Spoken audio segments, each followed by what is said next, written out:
Hello दोस्तों, मैं मोहम्मद शुएब। आज का हमारा नया टॉपिक है रिप्रोडक्शन इन ऑर्गेनिज्म। जैसा कि आज से हमने एक नई सीरीज शुरू करी है जो इंटर और बोर्ड के बच्चे हैं, हमारे सब यूपी बोर्ड और सीबीएसई बोर्ड, उनके लिए हेल्पफुल हो सके।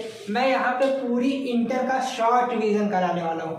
आपको 30-35 मिनट में हर एक चैप्टर को कवर करा दूंगा और उसके हर एक इम्पॉर्टेंट पॉइंट को, क्योंकि पूरा पढ़ाना तो पॉसिबल है नहीं, पर जो उसमें चैप्टर में मेन पॉइंट है जो आपके पेपर में बार बार रिपीट होती रहती है, मैं उसको यहाँ पे पढ़ाने जा रहा हूँ। टॉपिक है reproduction in organism. Reproduction in organism में सबसे पहले हम बात करते हैं लाइफ स्पैन की। लाइफ स्पैन क्या है? जीवन की उत्पत्ति से लेकर जीवन का अंत के बीच जो हम जिंदगी गुजारते हैं उसी को बोलते हैं लाइफ स्पैन।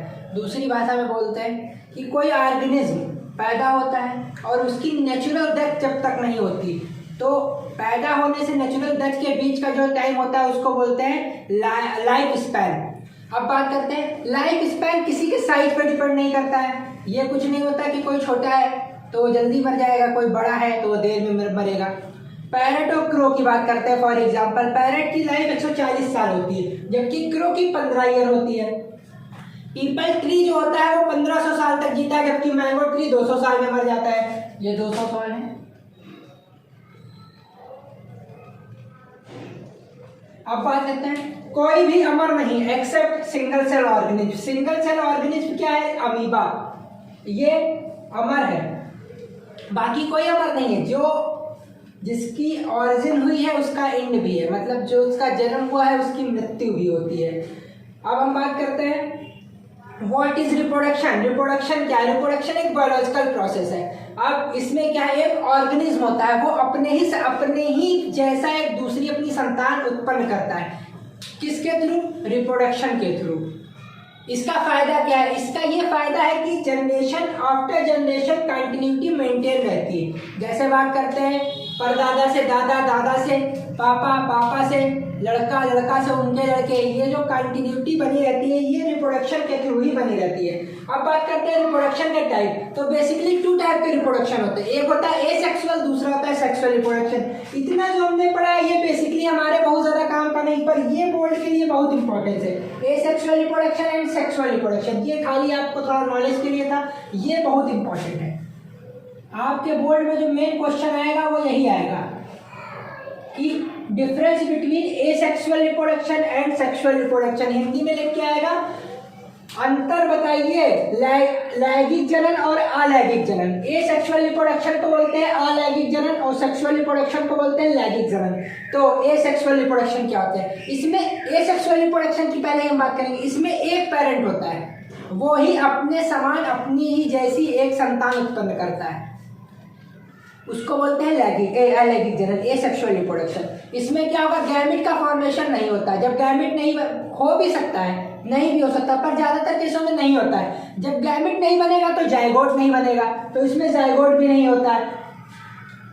ये जो प्रोसेस होती है एसेक्सुअल रिप्रोडक्शन की, ये बहुत फास्ट होती है, तेजी से होती है। इसमें जैसे बैक्टीरिया है, बैक्टीरिया ग्रोथ कर जाता है 20 मिनट में। एक बैक्टीरिया अपनी संतान जो है 20 मिनट में वो बना देता है, और जबकि ह्यूमन को 9 महीने लगते हैं। तो इस तरीके से बात करते हैं। एसेक्सुअल में एक ये खासियत होती है कि वो एग्जैक्ट कॉपी बनाता है, जिसका एक दूसरा टर्म क्लोन के नाम से भी जानते हैं। मतलब ये आम का ये एक पेड़ है छोटा सा, अब ये एसेक्सुअल रिप्रोडक्शन करेगा तो बिल्कुल ऐसा ही पेड़ बनाएगा, जैसे गेहूं का खेत, गन्ने का खेत। तो इन सब में मोस्टली एसेक्सुअल रिप्रोडक्शन होने के कारण देखिए आप, इनकी जो है संतानें, मतलब एक ही जैसा करना होता है सब। अब बात करते हैं सेक्सुअल रिप्रोडक्शन की। सेक्सुअल रिप्रोडक्शन में 2 पेरेंट्स होने चाहिए, दोनों के सेक्स भी अपोजिट होना चाहिए, एक मेल एक फीमेल। वो दोनों आपस में ऑफस्प्रिंग बनाते हैं। मतलब देखिए, एक मेल का गैमेट और एक फीमेल का गैमेट आपस में फ्यूज करके जाइगोट बनाएंगे। जाइगोट से क्या होगा, ऑफस्प्रिंग बनेगी। तो इसमें गैमेट प्रेजेंट होते हैं। ये मेल का गैमेट जो होता है मेल का, वो होता है हैप्लॉइड, और जाइगोट जो होता है वो होता है डिप्लॉइड वैरायटी का। तो इसमें गैमेट भी प्रेजेंट होता है, जाइगोट जरूर प्रेजेंट होगा। एग्जैक्ट कॉपी नहीं मिलेगी। आप जो है अपने अम्मी पापा से मिलते जुलते नहीं होंगे, बाकी लगते सेम है, मतलब 2 आँख 2 कान 1 नाक 2 हाथ 2 पैर, इस तरीके से सिमिलरिटी होगी, पर एग्जैक्ट कॉपी नहीं होंगे। मतलब आप अपने मम्मी पापा जैसे नहीं दिखते होंगे, थोड़ा बहुत नहीं, बहुत ज़्यादा वेरिएशन होता है, तो एग्जैक्ट कॉपी नहीं होती। और ये प्रोसेस जो होती है वो होती है स्लो। अब बात करते हैं क्लोन क्या है। क्लोन जो है वो जेनेटिकली और मॉर्फोलॉजिकली सिमिलर होता है किसके, अपने माता पिता के, पेरेंट्स के। अब बात करते हैं जेनेटिकली क्या है और मॉर्फोलॉजिकली क्या है। मॉर्फोलॉजी उसको बोलते हैं बाहर से देखने में, जैसे हमने क्या कहते हैं, गेहूं देखने गए तो हमने गेहूं को दूर से देखा खेत में, हमको पता चला कि बाहर से सारा गेहूं एक जैसा है। जेनेटिकली बात करा तो जेनेटिकली भी वो सेम दिखा, तो जेनेटिकली मतलब जीन्स है, हमारा डीएनए और आरएनए जो होता है उसकी बात करते हैं तो जेनेटिक्स में आता है। मॉर्फोलॉजी मतलब बाहर से देखने में कैसा, बाहरी दिखावट उसकी कैसी है। अब बात करते हैं एसेक्सुअल रीजन के 3 मोड होते हैं, फिजन, बाइनरी फिजन और बडिंग। फिजन क्या होता है, एक सेल है इक्वल डिवाइड कर गई, सेल डिवीजन ही बोलते हैं फिजन। जनरली फिजन क्या है, सेल का डिवीजन, सेल डिवीजन फिजन हो गया। ये किस में पाया जाएगा, तो ये मिलेगा प्रोटिस्टा और मोनेरा में। बात करते हैं binary fission. Binary fission, fission का मतलब क्या हमने बताया कि सेल का डिवीजन, तो ये बाइनरी क्या है, अब इसमें बाइनरी एक्स्ट्रा लग गया तो एक सेल है वो डिवाइड हो गई, 2 सेल में आ गई ये। अब जो binary fission mainly word use करता है रैपिडली ग्रोथ, ये दोनों बहुत तेजी से ग्रोथ करके मतलब क्या कहते हैं, बड़े हो जाएंगे और अपने ही समान दूसरा ऑर्गेनिज्म प्रोड्यूस कर देंगे, इसको बोलते हैं बाइनरी फिजन। ये भी इक्वल सेल डिवीजन होता है, ये भी इक्वल सेल डिवीजन होता है। ये मिलता है अमीबा और पैरामीशियम में, दोनों क्या है, single cell organism. Single cell organism क्या होता है, इमोर्टल होते हैं, जैसे ये पढ़ा, ये अमर होते हैं, ये मरते नहीं है। बडिंग क्या है, बडिंग मेनली पाई जाती है ईस्ट में, ये जो होता है अनइक्वल डिवीजन होता है। ये आप देख सकते हैं बड़ी सेल है, ये छोटी सेल है, ये जो है गिर जाएगी, अब ये आगे चल के बड़ी हो जाएगी, इसको बोलते हैं बडिंग। बडिंग ईस्ट में पाया जाता है, ये अनइक्वल डिवीजन है। इसमें बेसिकली यही पूछा जाता है कि बाइनरी फिजन और बडिंग में मेनली डिफरेंस क्या है, तो बाइनरी फिजन में इक्वल डिवीजन होता है जबकि बडिंग में अनइक्वल डिवीजन होता है। एसेक्सुअल रिप्रोडक्टिव स्ट्रक्चर में हम ये जो है हमसे मल्टीपल चॉइस में बहुत पूछा जाता है, ये मल्टीपल चॉइस के लिए इम्पोर्टेंट है। इसमें बात करते हैं कि जो स्पोर किस में मिलता है, तो हम आंसर करेंगे क्लेमाइडोमोनास में। कोनिडिया किस में मिलता है, तो हम बताएंगे पेनिसिलियम में। बडिंग किस में होती है, ये हाइड्रा में होता है, ईस्ट में भी बडिंग होती है। गैम्यूल्स किस में बनते हैं, वो स्पंज में बनती है। अब बात करते हैं वेजिटेटिव रिप्रोडक्शन की। वेजिटेटिव रिप्रोडक्शन क्या है, तो ये कुछ नहीं, ये एसेक्सुअल रिप्रोडक्शन का ही पार्ट है, बस प्लांट में इसको वेजिटेटिव रिप्रोडक्शन बोलते हैं। तो ये फ्रीक्वेंटली वर्ड किसके लिए, प्लांट के लिए यूज किया जाता है। एनिमल के लिए तो एसेक्सुअल रिप्रोडक्शन चल जाता है, पर प्लांट के लिए हम इसको वेजिटेटिव रिप्रोडक्शन बोलते हैं। अब इसकी यूनिट क्या है, तो पोटैटो, ये एक एग्जांपल है, पोटैटो, जिंजर, आगे ब्रायोफिल्लम और वाटर हाइसिनेथ। तो पोटैटो में आई होती है, आई जो है वो प्लांट की वेजिटेटिव रिप्रोडक्शन की सिंपल यूनिट है। जिंजर में राइजोम है, आगे में बल्बिल होती है, ब्रायोफिल्लम में लीफ बड होती है, वाटर हाइसिनेथ में ऑफसेट होती है। तो ये जो हमसे है ये खाली मल्टीपल चॉइस में क्वेश्चन पूछे जाते हैं। अगर हमारा पेपर मल्टीपल चॉइस का है तो इसमें से क्वेश्चन आना तय है। अब बात करते हैं टॉपिक में, वाटर हाइसिनेथ और स्ट्रोबिलिंथस कुंथियाना, ये हमारे दोनों जो है वो या तो वेरी शॉर्ट या तो शॉर्ट में इनका पूछा जाता है। तो वाटर हाइसिनेथ क्या है, इसको बोलते हैं सोर्स ऑफ वाटर बॉडी, मतलब जलाशय की महामारी। ये बहुत बड़ी समस्या है इस समय की, बंगाल में इसने बहुत हद तक तबाही मचाई, इसीलिए इसको बोलते हैं टेरर ऑफ बंगाल। बंगाल में इसने बहुत हद तक तबाही मचाई। ये क्या है, देखने में बहुत अच्छे फ्लावर लगते हैं, इनका शेप और फ्लावर बहुत अच्छे लगते हैं, आपको बहुत अट्रैक्शन करते हैं, पर ये जो है हम और जल जो पानी के अंदर ऑक्सीजन होती है वहाँ से पानी के अंदर से ऑक्सीजन सब खींच लेंगे। अब पानी में मछलियाँ भी रहती तो मछलियों में ऑक्सीजन की कमी हो जाएगी, उनको जितनी ऑक्सीजन चाहिए वो मिलेगी नहीं तो मछलियाँ मरने लगती। तो देखते देखते पूरा तालाब जो है वो सड़ जाता है, मछली मर गई, अब तालाब सड़ गया, तो देखते देखते पूरा तालाब खराब कर देती है। और ये हमेशा कहाँ ग्रो करेंगे, स्टैंडिंग वाटर। अब स्टैंडिंग वाटर क्या है, खड़ा हुआ पानी, स्टैंडिंग तो मतलब खड़ा कर नहीं, फ्रेश वाटर एक होता है रनिंग वाटर, वो जो बहता रहता है। स्टैंडिंग वाटर मतलब एक जगह भरा हुआ पानी, जैसे जलाशय, तालाब, कुएं, यहाँ पे बहुत तेजी से ग्रो करती है। इंडिया में ये अपने वहाँ की नहीं ब्रीड है, ये बाहर से लाई गई है। क्यों? क्योंकि बाहर गए, वहाँ पे देखा है ये फूल तो बड़ा अच्छा लग रहा है, चलो इनको अपने वहाँ उगाते हैं चल के, भैया लेके चले गए। ब्यूटीफुल फ्लावर और शेप के कारण अब ये इस समय की इतनी बड़ी बीमारी है कि इसको उखाड़ के फेंकते हैं, इधर फेंक के उधर नया फिर हो गया, इधर फेंक के उधर फिर नया हो गया। तो इससे छुटकारा पाना लगभग नामुमकिन है। अब हम दूसरी बात करते हैं स्ट्रोबिलेंथस कुंथियाना, इसको बोलते हैं नीला कुंजी। ये एक ऐसा फ्लावर जो 12 साल में एक बार फ्लावरिंग करता है। पिछली सितंबर अक्टूबर 2006 में हुई, फिर 18 में हुई, अब अगली फ्लावरिंग 2030 में होगी। तो जब तक हम वेट करेंगे। इसका क्या है, इससे जो टूरिस्ट होते हैं ना वो बहुत अट्रैक्टिव होते हैं। तमिलनाडु, केरल, ये जो होता है एरिया, कर्नाटक वगैरह, यहाँ पे पहाड़ियाँ जो होती हैं वो बिल्कुल नीली नीली दिखती हैं, पहाड़ियों पे फूल होते हैं। तो ऐसा फील होता है दूर से देखने की पे कि मान लो एक नीली कलर की कालीन या चादर या शीट जैसी बिछी हुई हो। ये हमारे लिए बहुत अट्रैक्टिव होती है। तो बहुत से टूरिस्ट 12 साल तक इंतजार करते हैं कि अगली बार जब ये होगा तब ये देखने आए। अब बात करते हैं बम्बू। बम्बू क्या है? बांस। बांस में फ्लावरिंग होती है, पर बांस में फ्लावरिंग 100 से 150 मतलब 50 से 100 साल में एक बार ही होती है। 100-150 नहीं, 50 से 100 साल में एक बार फ्लावरिंग होती है, फिर ये मर जाता है। अब हम बात करते हैं सेक्सुअल रिप्रोडक्शन क्या है। तो सेक्सुअल रिप्रोडक्शन क्या है ये थोड़ा समझते हैं। ये एक फीमेल गैमिट है, ये एक मेल गैमिट है। गैमिट की पोलैरिटी एन होती है, मतलब ये हैप्लॉइड होते हैं। अब ये दोनों आपस में फ्यूज करेंगे, फ्यूज करके डिप्लॉइड हो जाए, एन मेल का एन फीमेल का, तो ये 2n हो जाएगा और जायगोट बनाएगा। जायगोट से आगे चल के ऑर्गेनिज्म पूरा बन जाएगा। हमारी बॉडी की जो पहली सेल है वो है जायगोट,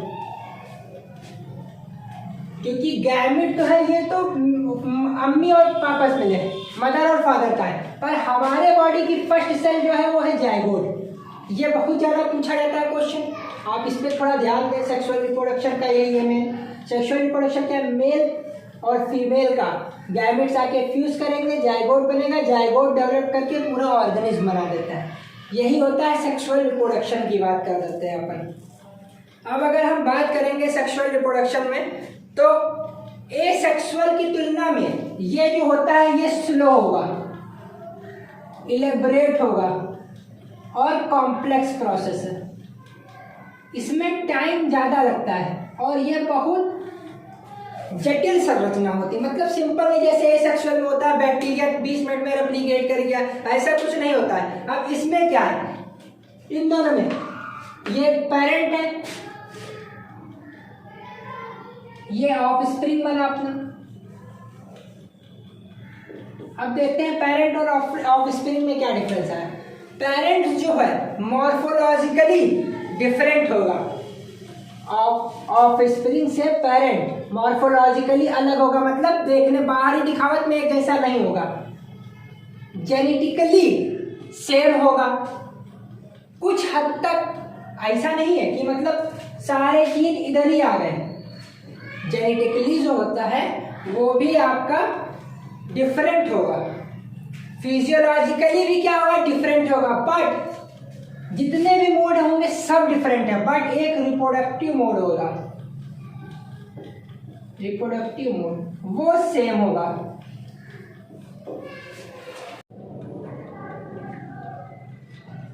अब बात करते हैं कुछ फेसेस की कि ह्यूमन जो है वो अपनी लाइफ किस फेज में गुजारता है। तो पहले है जुगनाइल फेज, फिर आता है रिप्रोडक्टिव फेज, फिर होता है सनसन फेज। जुगनाइल फेज तब तक बोलते हैं जब तक रिप्रोडक्टिव फेज नहीं आ जाती, और रिप्रोडक्टिव फेज जब तक रहती जब तक बुढ़ापा नहीं आता सेंसेस में। अगर दूसरी भाषा में इसको समझते हैं कि जुगनाइल फेज क्या होता है, इसमें जो है ऑर्गेनिज्म यंग के साथ साथ मैच्योर होता है। रिप्रोडक्टिव फेज में क्या होता है कि ऑर्गेनिज्म के अंदर रिप्रोडक्शन करने की कैपेसिटी प्रोड्यूस हो जाती है। फिर लास्ट टर्म आता है सनसन फेज, इसको बोलते हैं बुढ़ापा। इसमें जो है उसका मेटाबॉलिज्म घट जाता है, सारा काम करने की क्षमताएं घटने लगती है, इम्यूनिटी कमजोर हो जाती है, फाइनली डेथ हो जाता है। तो ये जो होता है ये प्रोसेस होती है जिंदगी गुजारने की। अब हम जो है जो हमारे मेन डिफरेंस पूछे जाते हैं पेपर में हमारे, उनके ऊपर फोकस करते हैं। इतने ही डिफरेंस जो है आपको इस चैप्टर में पूछे जाएंगे। इसके अलावा एसेक्सुअल और सेक्सुअल रिप्रोडक्शन वो हम पहले डिस्कस कर चुके हैं, ये देख लेते हैं। ओस्टर साइकिल और मेंस्ट्रुअल साइकिल क्या होती है। तो ओस्टर साइकिल में बस आपको ये पता होना चाहिए कि ये नॉन प्राइवेट में चलती है और मेंस्ट्रुअल साइकिल प्राइवेट में चलती है। याद करने का तरीका है, इसको याद नहीं करना है, ये बहुत है नॉन प्राइवेट। प्राइवेट में जो हमारे सिलेबस में है वो है हम, HAM, हम, H ह्यूमन, AFM मंकी। तो प्राइमेट कौन है, हम। ये ऐसे याद कर सकते हैं। मेंस्ट्रुअल साइकिल किसमें मिलती है, हम में मिलती है। ह्यूमन, एप्स और मंकी 3 हो जाएगा। अब दूसरा जो डिफरेंस आता है वो आता है सीजनल ब्रीडर और कंटिन्यूअस ब्रीडर। क्या होता है, तो सीजनल ब्रीडर वो होता है कि एक फेवरेबल सीजन में वो रिप्रोडक्टिव एक्टिव हो, तो उसको बोलते हैं सीजनल ब्रीडर। और जो 12 मास रिप्रोडक्टिव, जब तक उनकी रिप्रोडक्शन एज रहती है, रिप्रोडक्टिव फेज रहता है, तब तक वो रिप्रोडक्टिव एक्टिव रहते हैं, तो उसको बोलते हैं कंटिन्यूअस ब्रीडर।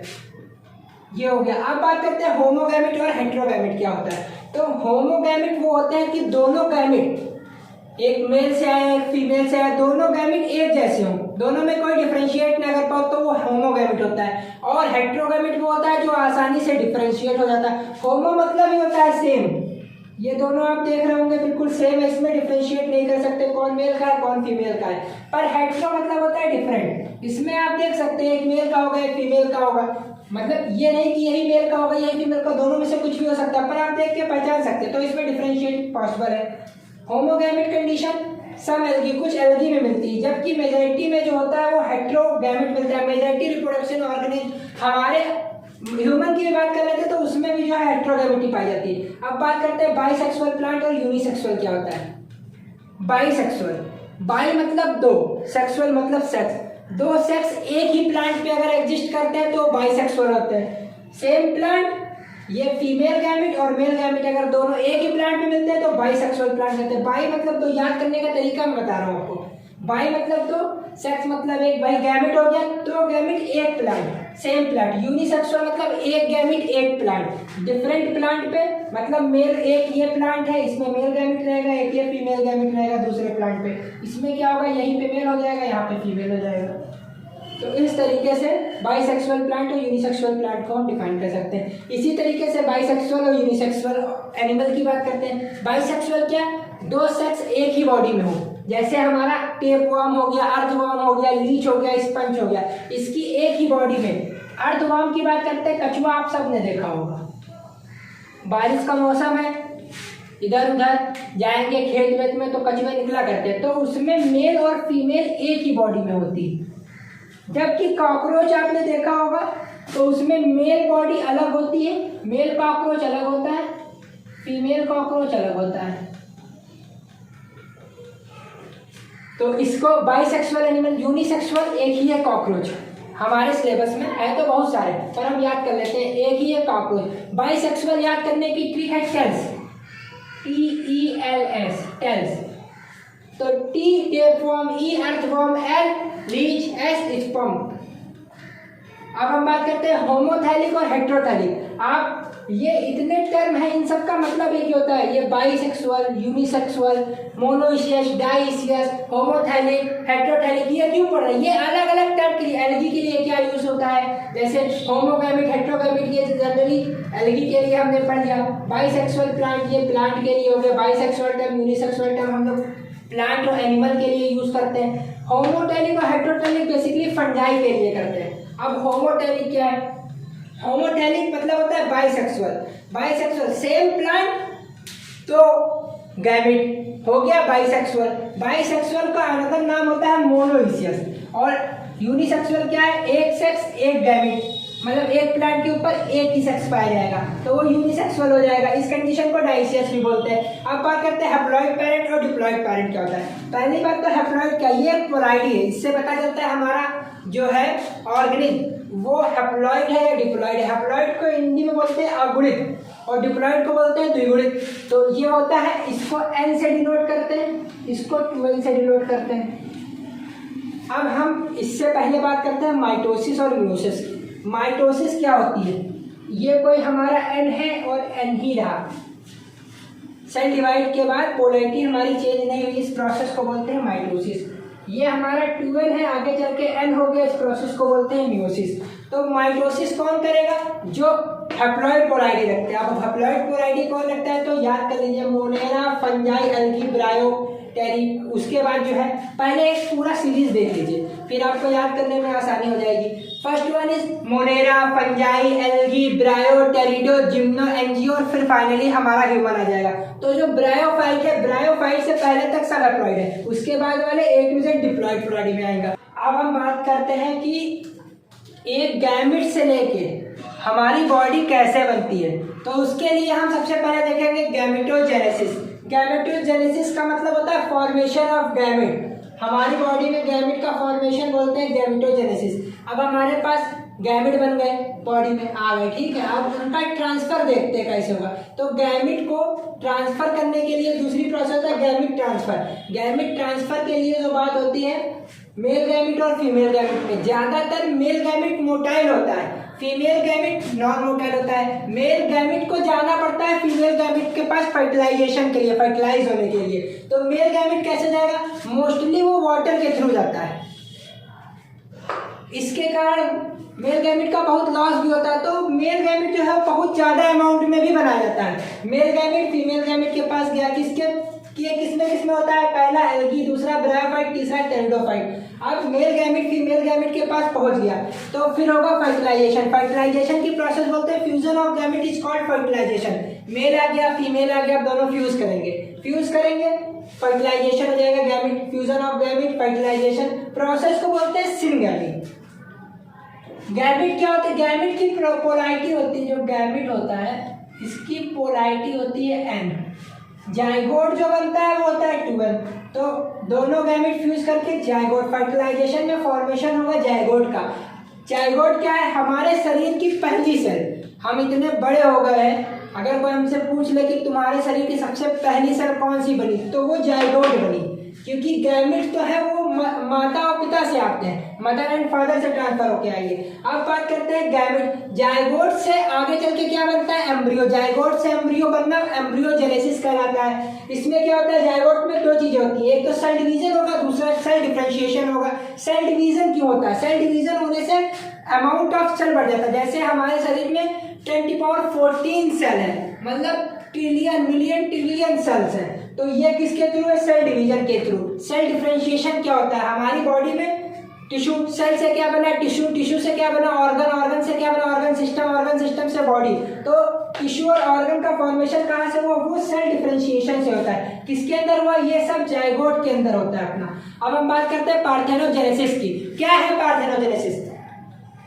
तो विदाउट फर्टिलाइजेशन, ऐसा प्रोसेस जिसमें फर्टिलाइजेशन ना हो और न्यू बेबी ऑर्गेनिज्म बन जाता है, उसको बोलते हैं पार्थेनोजेनेसिस। बात करते हैं विदाउट फर्टिलाइजेशन ऑर्गेनिज्म प्रोड्यूस, मतलब फर्टिलाइजेशन नहीं हुआ, ये प्रोसेस हो ही नहीं, तो ये ट्रू जो है वो रिप्रोडक्शन नहीं हुआ, तो इसको नाम दिया गया पार्थेनोजेनेसिस।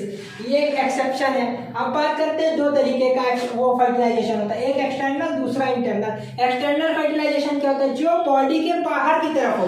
एक्सटर्नल मतलब ही होता है आउटसाइड, जो बॉडी के आउटसाइड होगा उसको बोलेंगे एक्सटर्नल फर्टिलाइजेशन, जो इनसाइड होगा उसको बोलेंगे इंटरनल फर्टिलाइजेशन। एक्सटर्नल फर्टिलाइजेशन में क्या आता है? अब्बा, एल्गी, बोनीफिश, एम्फीबिया, और इधर क्या जाएगा? फंजाई, एनिमल और प्लांट। अब बात करते हैं ओवीपैरी और विविपैरी क्या होती है। ओवीपैरस एनिमल वो होते हैं जो अंडे देते हैं, और विविपैरी क्या होती है? जो बच्चे देते हैं। इसमें फर्टिलाइज और अनफर्टिलाइज एग होता है, ये आउटसाइड ऑफ बॉडी होता है। एग जो होता है वो कैल्शियस सेल का बना होता है, जैसे आप लोगों ने देखा भी होगा कि चिड़िया जो है वो घोंसले में अंडे दे देते हैं, और उसके अंडे जो है वो बाहर सेफ्टी रहने के लिए जो उसका अंडे की सेल वॉल होती है, मतलब जो सेल होती है पूरी, वो बहुत ठोस होती है। उसको बोलते हैं, क्यों ठोस होती है? वो कैल्शियस सेल का बना होता है, इसीलिए वो ठोस होती है एग। और इसमें जो है बच्चा जो होता है अंदर वो हैचिंग, मतलब ये जो सेल है बाहर की, ये बाउंड्री ये तोड़ के बाहर निकलता है, तो इसमें हैचिंग होती है। विविपैरी में क्या? इसमें जो होता है बेबी होता है, बच्चा हो कोई भी, वो बॉडी के इनसाइड होता है, इनसाइड बनेगा, सीधे सीधे इसमें यही ध्यान रखना है कि ओविपेरी जो होता है वो अंडे देती है, विविपेरी बच्चा देता है। अंडे से कैसे याद रखेंगे, ओ, ये अंडे जैसा दिख रहा है तो ये ओविपेरी देगा, उसको याद करने की जरूरत ही नहीं है। एक हमसे ये बहुत जनरली पूछा जाता है कि जायगोट आगे चल के क्या बनाएगा, ओव्यूल से क्या बनता है, ओवरी से क्या बनता है। तो ये आपके बोर्ड का बहुत इंपॉर्टेंट क्वेश्चन है कि किससे क्या बनता है। तो जायगोट आगे चल के एम्ब्रियो बनाता है। याद करने का तरीका जो है वो थोड़ा सा ये इस तरीके से है कि ओव्यूल और ओवरी में बहुत कंफ्यूजन होता है, क्योंकि जायगोट से एम्ब्रियो बनता है ये सबको याद रहता है, ओव्यूल से सीड बनता है, ओवरी से सीड बनता है। तो ओव्यूल में लास्ट में ई आता है, सीड में ई आता है, ओवरी में कहीं पे ई नहीं है तो फ्रूट में भी कहीं ई नहीं है। तो इस तरीके से आप ध्यान रख सकते हैं, ओव्यूल में सीड होता है, ओवरी में फ्रूट होता है। इस तरीके से हमारा रिप्रोडक्शन इन ऑर्गेनिज्म पूरा कंप्लीट कर दिया गया है। अब हम आगे नेक्स्ट चैप्टर के साथ कंटिन्यू करेंगे।